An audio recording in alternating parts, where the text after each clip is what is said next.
Kelsey. This is my channel, The Fancy Cat Lady Reads. I'm wearing one of my fancy booktube hats.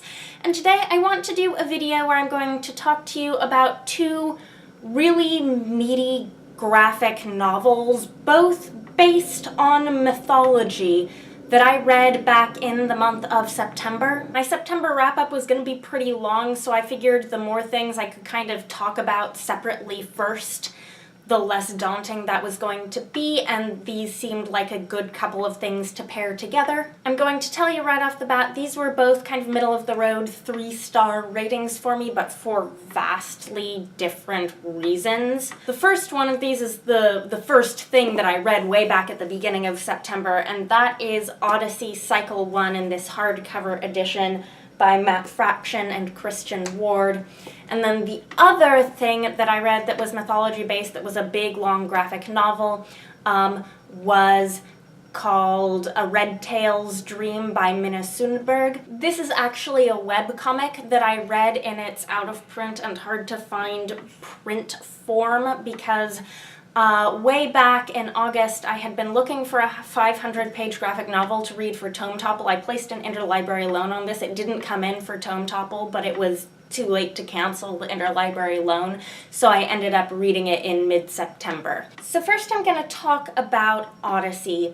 I had heard this described as basically a gender-bent space opera retelling of the Odyssey. I'm not sure that's 100% accurate on any of the fronts. One, that it's purely gender-bent. Two, that it's the Odyssey. And three, it isn't purely sci-fi. I mean, I guess it's space opera, but it's also still fantastical because the gods and such are absolutely real in this. So, on the first count, this takes place in a version of the world where Zeus, who is in this a woman, has nearly eliminated men, so most humans are women. There is some twisting of pre-existing Greek mythology in this story. The Prometheus character created a third sex, a third gender called the sebex, which allows women to procreate with the sebex so that humankind can continue. There are some sebex characters in this. We don't learn a ton about them or their role in society. And there are a few men, including the Helen character, who is in this called He. And so in another twist of mythology, it's the rarity of men in this world that would explain why you would have the Trojan War fought over this one guy. In terms of this being a retelling of the Odyssey, the first portion of this bind-up is, which I think correlates to the first volume of the trade editions, and then the rest of what's in here actually takes on some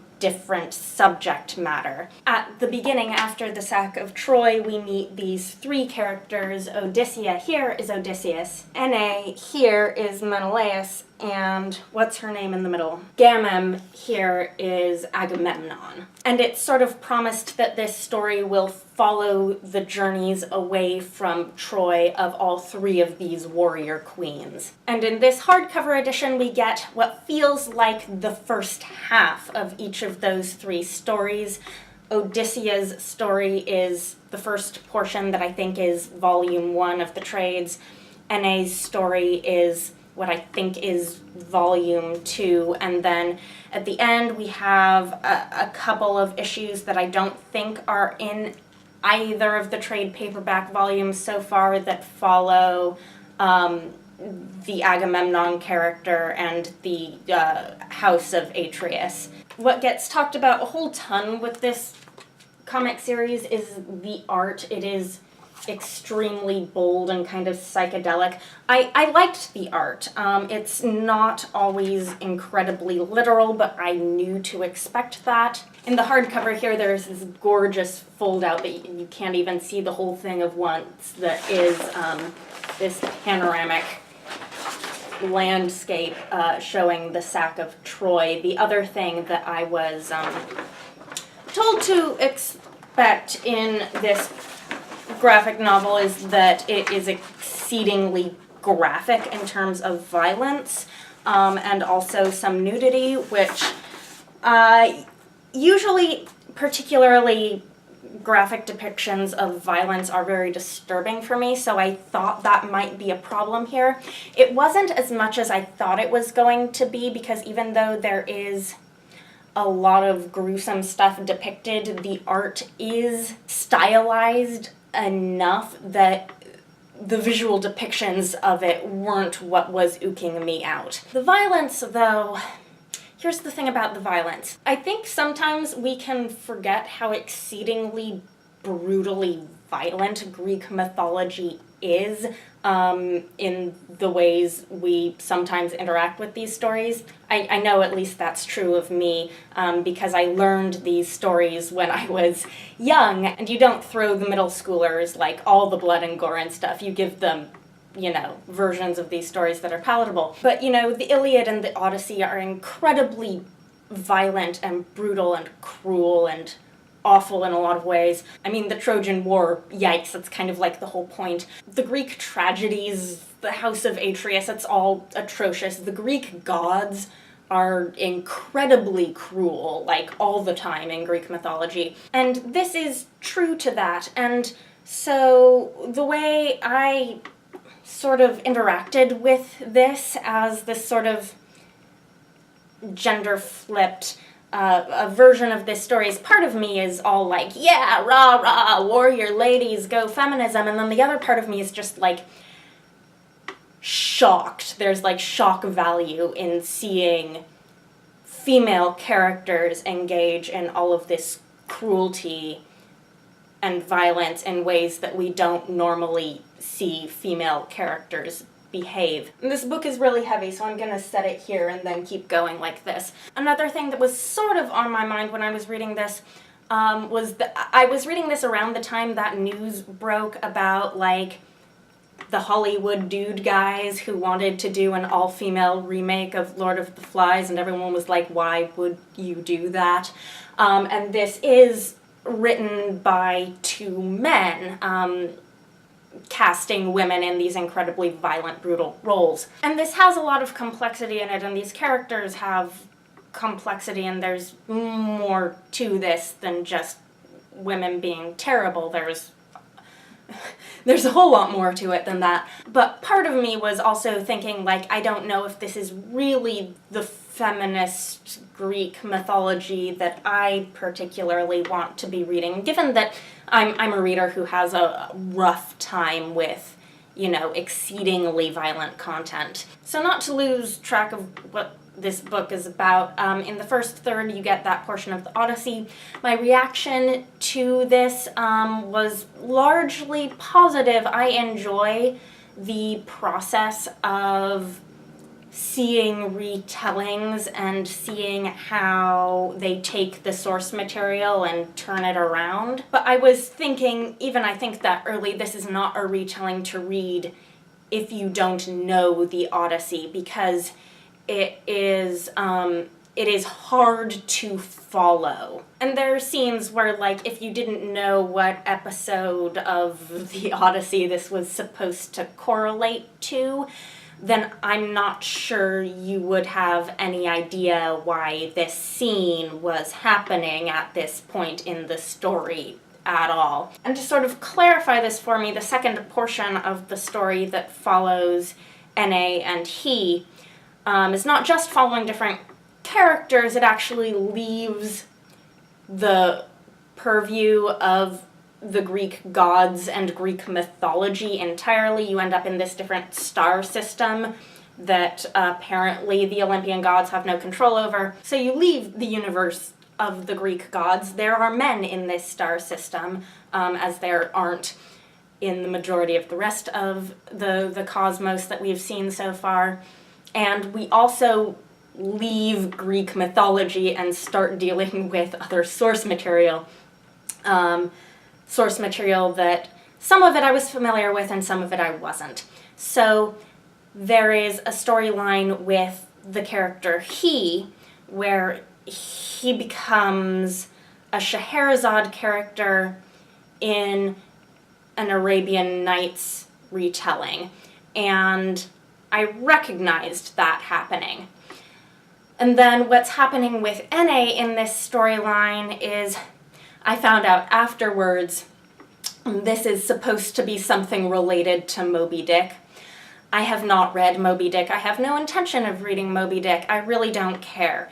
And I had no clue what was going on with NA's storyline throughout this portion of the book. I was just utterly at a loss. Like, I can't tell you what happened to her. And this is, I think, where this comic series is falling most short for me, is that it's not a strong enough retelling that it stands alone without knowing the source material. I think that seeing what a retelling does with a story you know is really fun, but also I think that any retelling should be comprehensible on its own without knowing the source material, and I'm not sure that this is. So in the first portion, I was kind of getting this kick out of feeling super smart because I was getting it, and that made me feel like an intellectual. And then in the second portion, I was like, nope, I don't get it, I'm not smart enough for this. And I don't like feeling not smart enough for things. And then in the third portion, which is shorter than the first two, we were back on territory that I'm familiar with from plays, Greek tragedies, and such. We have Agamemnon coming home and getting murdered by Clytemnestra. I keep forgetting what the names of these characters are in this, but basically Agamemnon and Clytemnestra. It is just 2 issues, and they're written in a really different style, actually, from the first 2 in terms of the text. It's written in this sort of jolly, poetic, rhymed couplet thing, which was a lot of fun. I'm not sure I could have handled it for more than 2 issues worth of material. I think it would have gotten pretentious, but I enjoyed it. Especially since the subject matter is so incredibly bloody, you need sort of something to alleviate the pressure. The first portion is history, the gory history of the House of Atreus going all the way back to Tantalus and Pelops, and then to the present set of characters.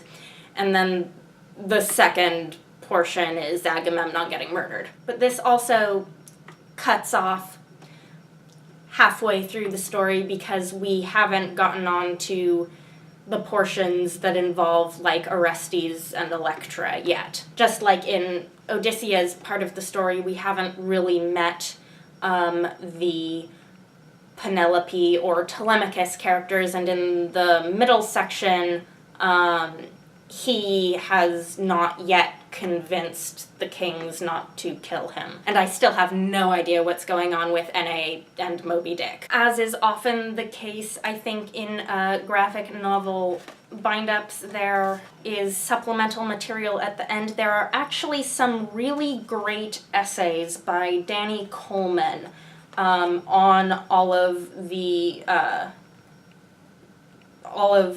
source materials that are tackled in this, as well as some things about gender and storytelling and whatnot. So I think those essays are really worthwhile. Okay, I was worried I'd end up talking about Odyssey forever, but I kind of just plowed through that there, and let's hope that there's stuff in editing that makes sense. On to the second of these graphic novels based on mythology, A Redtail's Dream.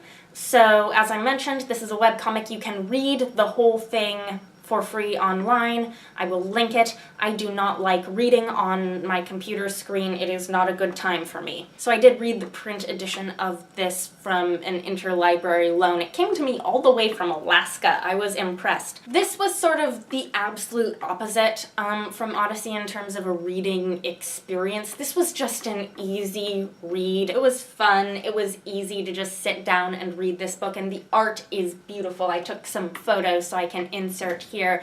The color scheme is just lovely. It's just pretty to look at with an enjoyable story. So this is based on Finnish mythology, which I was completely unfamiliar with, but in contrast with Odyssey, It's specifically the sort of thing where you don't have to know anything about Finnish mythology going in to understand the story in its entirety. It's more that it's just picking and choosing things from that mythology that it's inserting into various portions of the story. The print edition had a little guide to like what the mythological creatures and things were that she was using.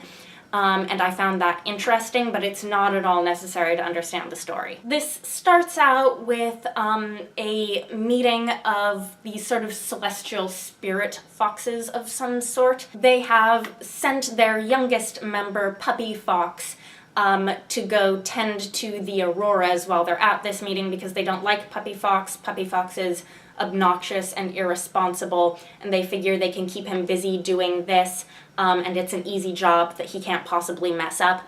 Of course, while they're having their meeting, Puppy Fox messes up very, very badly. He ends up suspending this entire town from reality, and if no one can get these people, the inhabitants of this town, back into the real world, then basically everyone's going to float along into the afterlife. Of course, Puppy Fox doesn't want his elders to know that he's made this mistake, so he wants to cover his tracks and have no one find out about it. The only people from this town who have avoided this fate by not being in the town at the time are this boy, young man, millennial dude, Hanu, and his dog, Vila. They were out in the woods sleeping. So Hanu ends up being the unwitting hero of this sort of quest story. He's not a likable character. He's a slacker. No one in the town really likes him. He doesn't really like anyone in the town. He always shirks his responsibilities and kind of gets away with it. But he ends up being conscripted by Puppy Fox to go into all of these different sort of dream landscapes and try to get all of the people there back home. And so the whole comic has this very episodic structure that does get really repetitive after a while. He has to find who the leader of this group is and help them accomplish some task in this dreamscape setting before they will agree to take the amulet from him that will bring them back home. There's some fun dream logic that happens that I really enjoyed. I like weird dream logic. And the dog, Vila, not only can talk in these dreamscapes, but in each one, he turns into a different animal. And one of the fun things about the dream logic is that none of the town people question this. They're like, huh, Vila, aren't you bigger than you used to be? Oh, yes, he used to be a dog, and now he's a bear. Oh, of course, that makes total sense, and of course he's talking now, which is a lot of fun because you get this dynamic between the boy and his dog, who are now conversing with each other. As this goes on, the challenges get a little more morally challenging. There are some interesting themes and hints of character development, as mostly Vila points out to Hanu some of his character issues that are maybe not all that different from Puppy Fox's. I felt like there were some interesting things there, but I wanted it to go further. I felt like it didn't really go there in terms of the moral issues and the character growth. I kept expecting that it was going to go a step or two further, and it didn't quite. But it was easy and enjoyable to read. The art was just lovely to look at, and it had a fun ending. So both of these I gave 3 stars. As always, let me know if you've read either of them, if you're planning to, what you think. Anyhow, I hope you're having a nice day. That is all. Bye for now.